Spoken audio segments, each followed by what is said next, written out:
And I got way too many feels, way too much emotion. I don't even know what's real. I don't need to get along with your best friend, even better with your family. I go.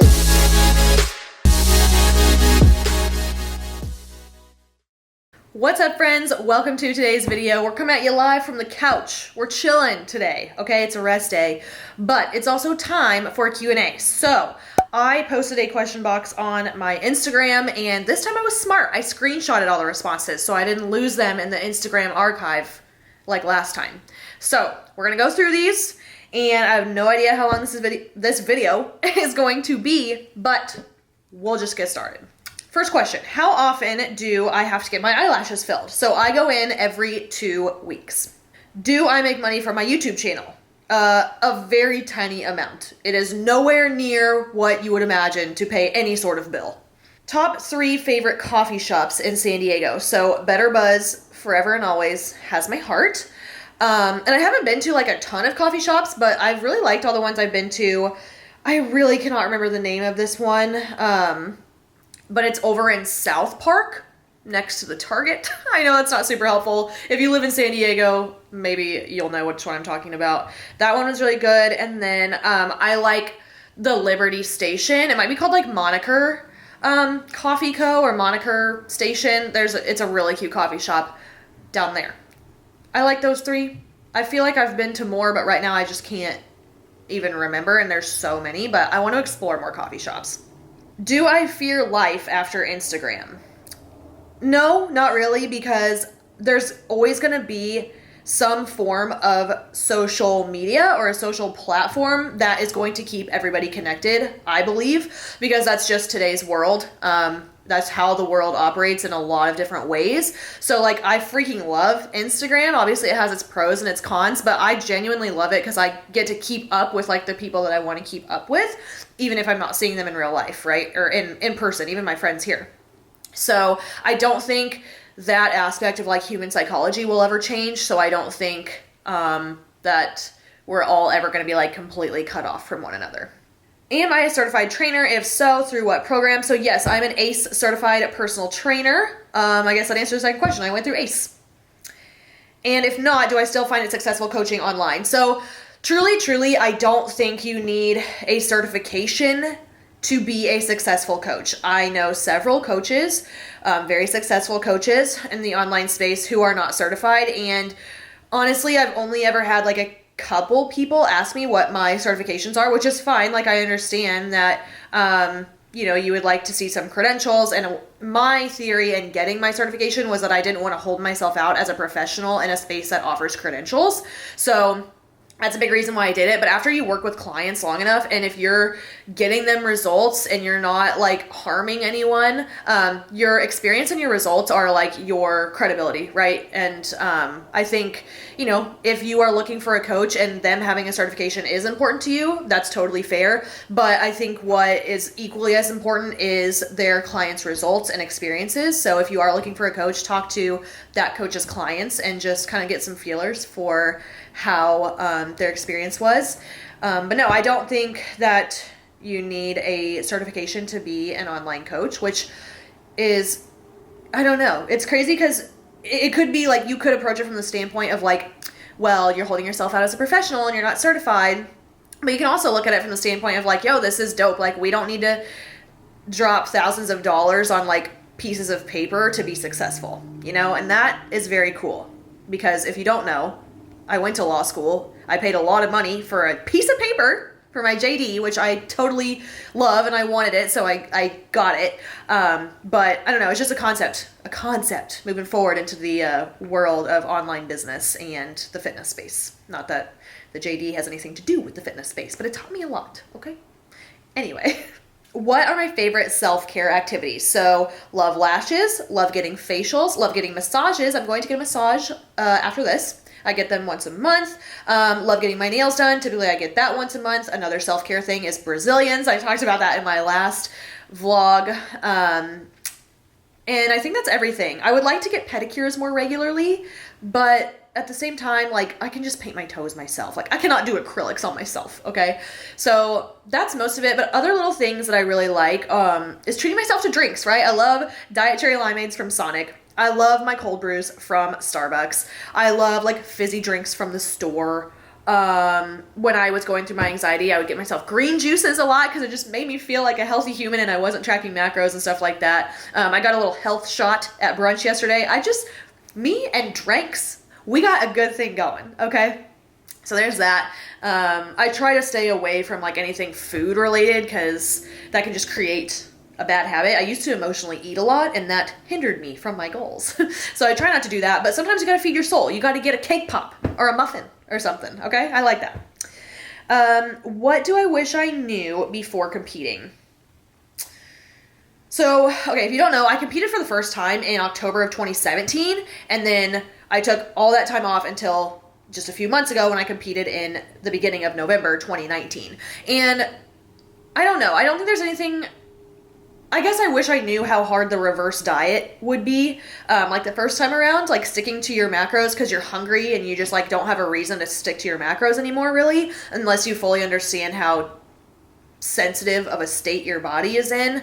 So the first time reversing, I mean, I think I like binged, I don't even know, like 4 or 5 times in the first like 2 weeks, and then I was over it. Like I just had to get it out of my system. This time post-show was a whole different story. I was perfect on my reverse macros. Did not have an issue with hitting macros whatsoever. It was fine. I was still in robot mode. But the mental side of things, I was fucked up. I'm telling you, I did not feel anywhere near myself until like the beginning of this year. And I competed on November 2nd. So all throughout the holidays, even when I was home, I was not in a good place. Like one day experienced the first very deep feelings of depression. I was just not myself. I was so hurt, just so hurt by what happened. And then I had a lot of stuff going on behind the scenes as well, just decisions about like what I wanted my life to look like and people I needed to let go of, and it was just a lot. And I didn't ever know that like post-show blues was a thing. Okay, I knew it was a thing, but I had never experienced it until this last time, just because of how everything went down. And I'm not going to get into it because we're past that. But yeah, I was fucked up for a while. I finally feel good though. So yeah, that's what I wish I knew, is post-show blues, like what it would actually feel like. But you can't really know that until you go through it. Death row meal. So I would say this is just obviously going to have to be my favorite meal. It's going to be some form of pasta. Fettuccine Alfredo is my favorite. Fuck the protein because we're going to die anyway. So just give me all the pasta and all the cheese and all the bread, right? I also really like mac and cheese. So it'd be something like that. And then I got to have something sweet. So probably just like a really dense, gooey, warmed up cookie. That's the move. Dream vacation. So right now, I feel like this is super trendy, but listen, if you like something that seems super trendy, it's okay. It's okay to be trendy. It's okay to be basic, all right? There's a reason people like the trendy shit, okay? And that for me is Bali. I want to go to Bali. I will go to Bali. I am manifesting Bali. Where would I live if I were not in San Diego? So obviously, I'm always going to be so fond of Kansas City and the Midwest. But as you know, I recently traveled to Austin, Texas, and I quickly fell in love. And I think it's helpful that I have friends there. So, you know, I guess if I weren't in San Diego, I would try out Austin for a little bit. Also, Texas does not have state income tax, so maybe someday.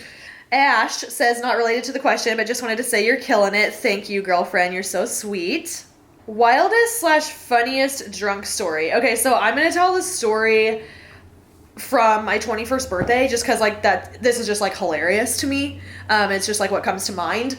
But trust me, we got lots of story times. So if you want a video about drunk story times, like they're all going to be from college because I was in a sorority, I liked to party, and I had a good time. Okay, drop a comment below and I will literally brainstorm like all my funny stories. I think that would be so fun.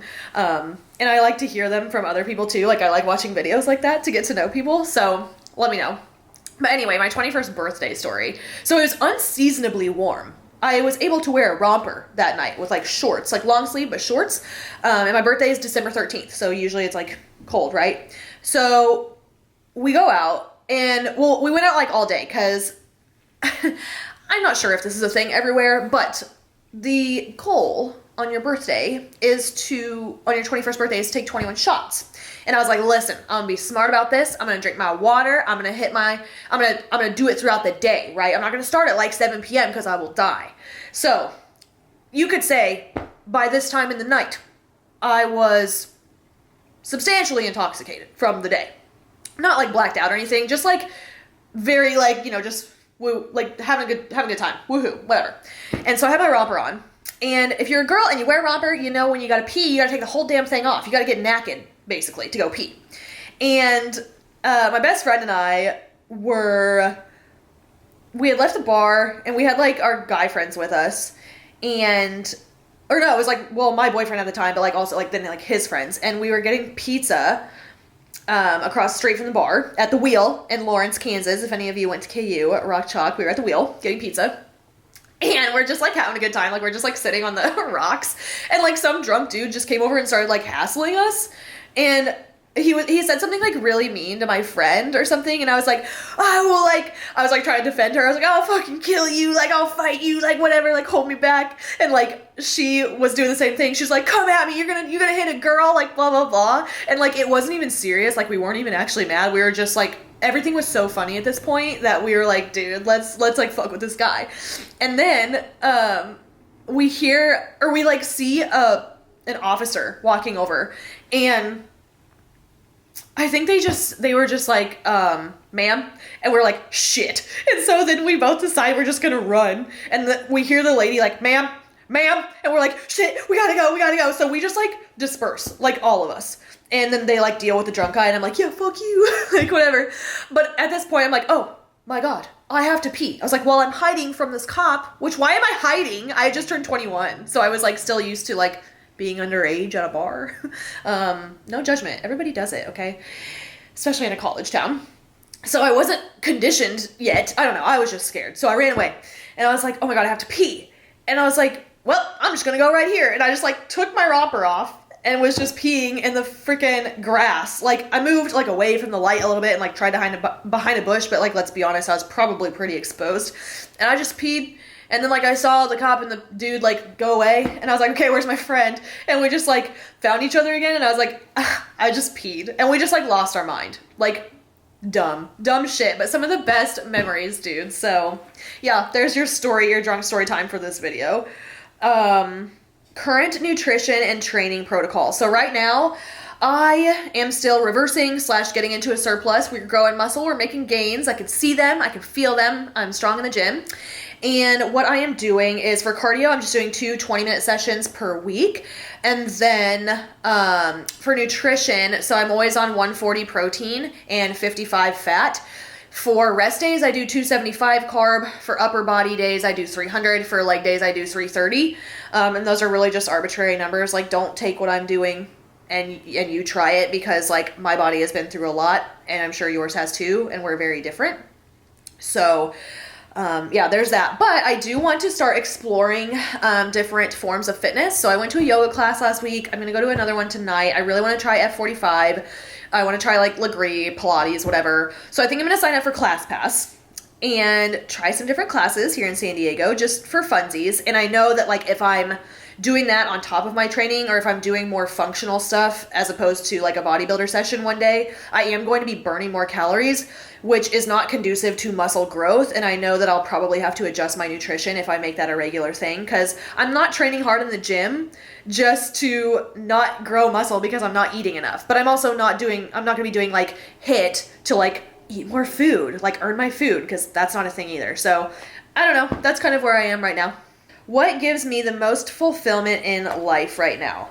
So I will tell you right now, when I feel the most fulfilled, the most in alignment, like the most magical, is when I am on Zoom calls, my one-on-one Zoom calls with my clients, my mindset clients, that we're having these discussions and like creating breakthroughs for them where they are suddenly stepping into their power and like truly seeing their worth. Like, these women are so incredible, and I am so grateful that I get to be a part of their journey. Like, it's just so cool. Like, see the light bulb come on for them. And again, like, help them through these breakthroughs, help them shift their perceptions and like see things in a different way in terms of personal development and just everything they have going on in their life, because I've been through that too, and I know that it changed my life so much. So the fact that I get to change other women's lives, like with serious shit, like relationships in their life, relationships with themselves, like just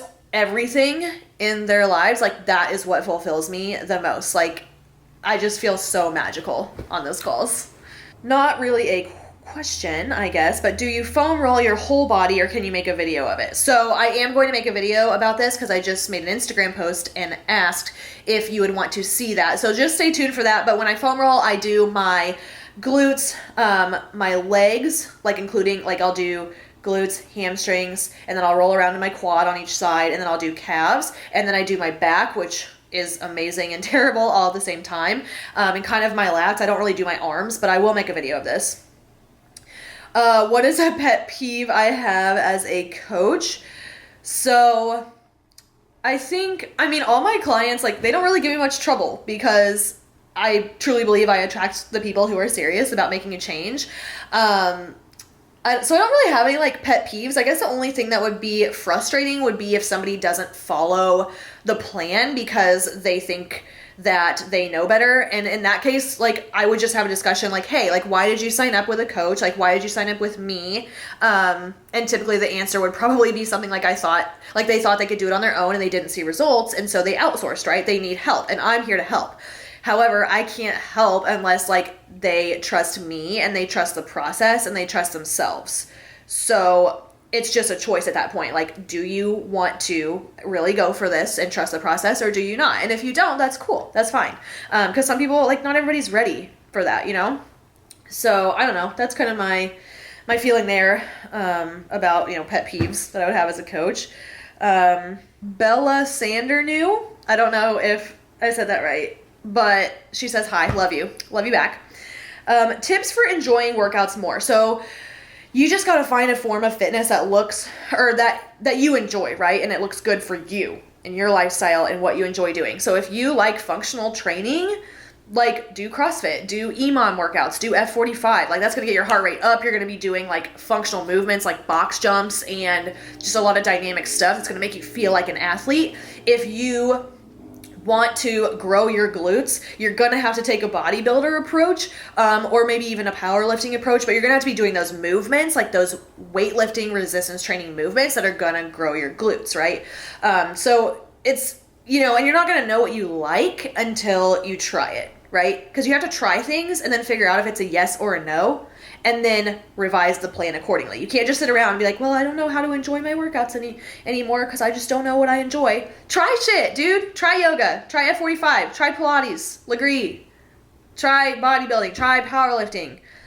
Like, there's so many options. There are so many options, and you're not going to know until you know. So that would be my best advice there. Obviously, sometimes you're not going to feel like working out. Like, before I go into leg day, sometimes I get a lot of anxiety and I get very scared about how heavy the weight's going to be and how much it's going to hurt.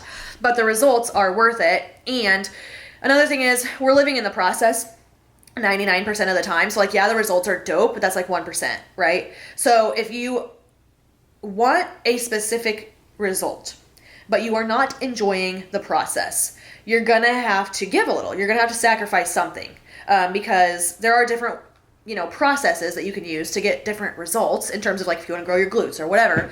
But what is most important is you enjoying what you're doing in the process, like on a daily basis. Because otherwise you're going to hate your life. That's not what we want, you know?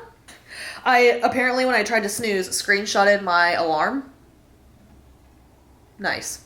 Okay, best tips for fighting anxiety. So obviously I'm not qualified to like give clinical advice on this, and I'm just going to speak to my experience, but the things that helped me the most were, going to a therapist. She helped me shift my perspective on a lot of things and shift my perception of things and just stop putting so much pressure on myself, because I'm an Enneagram type 1 and we put the most pressure on ourselves. If you haven't taken the Enneagram, do so. It is the key to life. Just Google Enneagram personality test. You'll find one there. But that helped. I also, when I was going through it the first time when I was in law school, I started taking CBD then, and that truly got me out of my apartment and got me to class. Like there were days when I was just standing in the shower, just like paralyzed, like I could not move because I was in such a fight or flight mode, even though I knew I was safe in my apartment. Like anxiety is fucking wild, dude. So I took Soul CBD to help with that.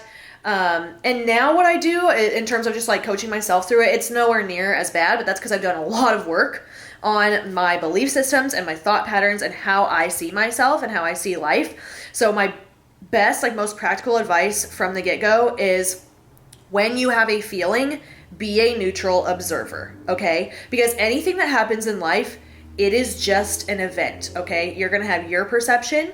Other people are going to have their perceptions. And that's typically where arguments will happen if you have different perceptions. But when you remove the emotional charge of that and you just neutrally observe what's going on, like there's nothing else to it. There's no reason to get upset. There's no reason to get stressed or anxious or mad, whatever the case may be. Just be a neutral observer. Now within yourself, be a neutral observer of your feeling. Allow yourself to feel it. Let it drop in, because you can process a feeling in 90 seconds. Let it wash over you. Just be in the thick of it. If you need to cry, cry. If you need to scream, get a pillow. Whatever. And then release it after the 90 seconds, because you have option A, feel it, process it within 90 seconds, or option B, suppress that shit for years and potentially even decades. Because then when you do the healing and that shit purges and it comes to the surface, that's the hard shit. That's the work of personal development. And I've gone through a lot of that in the last like 6 months or so. And it sucked, but it was worth it. And I just wish that I would have processed things as they happen instead of suppressing all of them. So now when I have a feeling, I'll observe it and I'm like, okay, what is this feeling? Cool. Acknowledge it. Let myself feel it. You know, why am I feeling this way? And if I can't figure out why, that is okay. Don't look for something that's not there. Sometimes your hormones are just fucked up and you're a little stressed. So then I'll be like, okay, cool. Like I have a meaning or I don't. If I have a meaning, like, can I control it? Can I change my perception? How can I get myself through this? And then I'll answer that question and I will do so accordingly. Or if I am just like super lost and I'm like, I don't know why I feel this way, I stop analyzing it. I just let myself feel it and it will pass. It will pass. That is how psychology and neuroscience works. So that's how I coach myself through things. That is what I share with my clients as well. And I think that's a very practical and applicable tip to whatever you might be going through. And of course, like I said, I'm not qualified to give like professional advice about this, but there's no shame in talking to someone. In terms of like a therapist. They're a third party removed from your life. They don't know anything about you. They're not gonna have any bias. And they're, great as a sounding board, if anything. Do I plan to bulk or just stay at maintenance post-show? So I don't want to get uncomfortably bulked like I have in the past, because I just don't. And I know my body doesn't like to be there. I don't feel my best visually. I don't feel my best physically. Like walking upstairs just gets me very winded, and that's like not what I want. I want to be a healthy human overall. So I would like, but I still want to grow muscle. So that's what's hard, is I want to make sure that I'm eating enough to gain muscle tissue, but not in such a ridiculous surplus that I'm just gaining fat. Because truth be told, I don't really want to diet ever again. I probably will end up doing so later this year. We'll see. I don't know right now. But it'd be dope if I could just, grow some muscle and not get fat, which I know I'm not going to get fat, but I've been uncomfortably bulked in the past for a good reason, for the sport, but I just don't see the need to do that right now, because I don't know if I'll ever compete again. And right now my goal is to just be an overall healthy human, like I said, and going through extreme bulking and extreme cutting phases time and time again is very hard on your body. It's hard on your metabolism, and that's just not my vibe. Okay. Do I struggle with food thoughts? So this time around, post-show, again, not nearly as bad, because I was like on my reverse, no problem. Last time was much, much worse. But I increased my calories and I let myself be pretty flexible around the holidays. I wasn't binging, but I would have like a little bite here and there of things I wouldn't track, especially like holiday goodies, right? And I think I just like got that all out of my system. And now I'm just back to a point where I'm like, okay, like I track my food throughout the day. I eat what I want. I'll have like an untracked Girl Scout cookie at night, a couple M&Ms throughout the day, and that's it. And it used to be a lot more than that, which definitely adds up quickly. But now, again, I'm just to the point where I want like a couple things every day that are untracked, just so I don't feel like such a strict psycho with my fitness pal. And the things that I'm eating, again, are not going to be like 500 calories worth, right? Like I literally give myself 4 M&Ms a day. Like, and then I will have the Girl Scout cookie at night. Like, that's literally it. So that's nothing crazy. But I truly believe with like increasing my calories and allowing myself that freedom these last couple of months, that I kind of just got everything out of my system, and I don't have the desire to just like binge on everything. Like, I didn't think it would happen this fast to where I got to this point, but I'm glad that it did.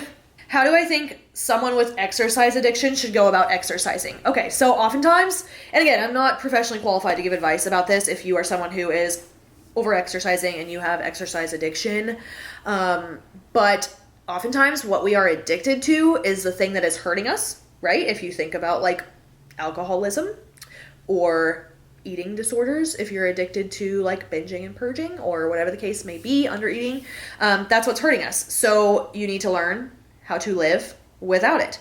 And in your case, or this case, that might be not going to the gym for an extended amount of time. And it's going to be hard. It's going to be uncomfortable. It's not going to be fun because you are changing your way of being. But again, that's the hard shit. You have to do the hard shit to change your way of being. Do you want to live the rest of your life over exercising?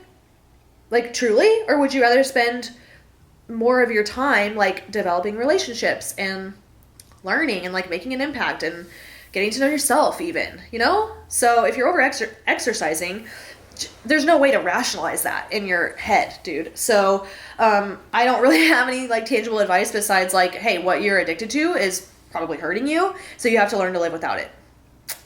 And I know that's kind of weird because I'm telling you to live without exercising, and exercise is part of a healthy lifestyle, but I'm not telling you to quit exercise forever. I think you need to take a step back and, ask for help if you need it. Okay, time management, how I manage my life and make time for the behind the scenes stuff, editing, planning, etc. So I'm not going to dive into that here, but just know that Google Calendar and planners are going to be your best friends. If you want a video specifically about this, let me know because I could talk about that for a long time. How do I feel about the sweat wrap things? Good, bad, pointless. So I'm assuming you're talking about like the waist trainers, and I've seen people wearing them that I didn't think would ever wear them, but they preach the reasoning behind it, and that is the fact that it's just to make them sweat more. I think it just makes them feel better when they sweat more, and it can hold in your waist in terms of like when you're training and stuff, so you don't develop a wider waist, I guess. But in terms of like making your waist smaller,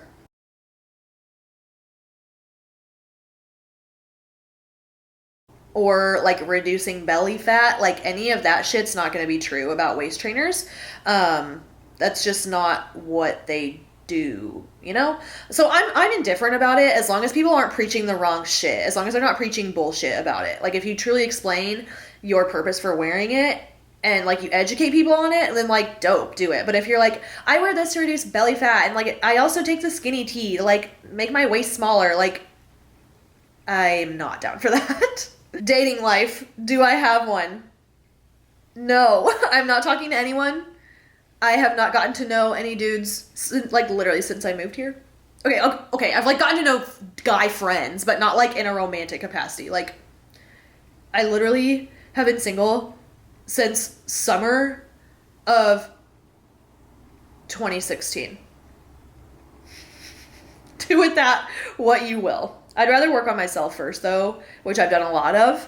I'm open to a new relationship, but I also am surrendering to, like, divine timing. I don't want to be, like, hyper-focused on it because then if I do start to get to know someone, I don't want to welcome them into my life from, like, the wrong place, right? I don't want to welcome them from a place of, like, oh, finally I am, like, dating someone. I'm not single anymore, you know?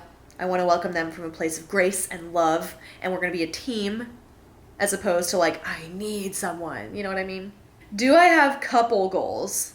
Okay, so I recently met Dayla and Sean who live in Austin, Texas, and they are legit couple goals. Like both of them are just so like mature and woke and just great humans. And they'll like post about their relationship, like the ups and the downs. And I think that's so dope. And there's a couple other couples that I follow on Instagram, Erin Diamond Fitness and her man. They are great.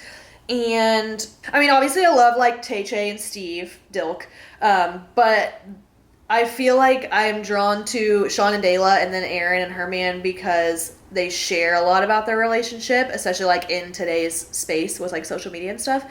And that's really cool to me, just to like get some insight, you know? All right, so I kept this shorter than I thought it would be. It's up to 32 minutes now, but obviously with some editing, we can work that down a little bit, maybe. I don't know, with my intro and outro, it's probably gonna be around here. So hopefully you're like watching this during cardio and you're crushing it, or even if you're chilling on the couch. What's up? I hope you enjoyed this video. I love doing these Q&As. I love to ramble and do like stuff where you get to know me a little bit better because I need to be better about sharing, but it's just like on Instagram stories. I'm not going to sit there and ramble on and on and on about like my day. You know what I mean? So if you want me to continue doing Q&As, let me know. Any other video requests, drop them below. And yeah, as always, if you watched until now, I am taking all my good vibes. I'm sending them your way. If you could give the video a thumbs up, subscribe, and hit that bell before you leave, that would be dope. And I will catch you in the next one. Bye. Oh,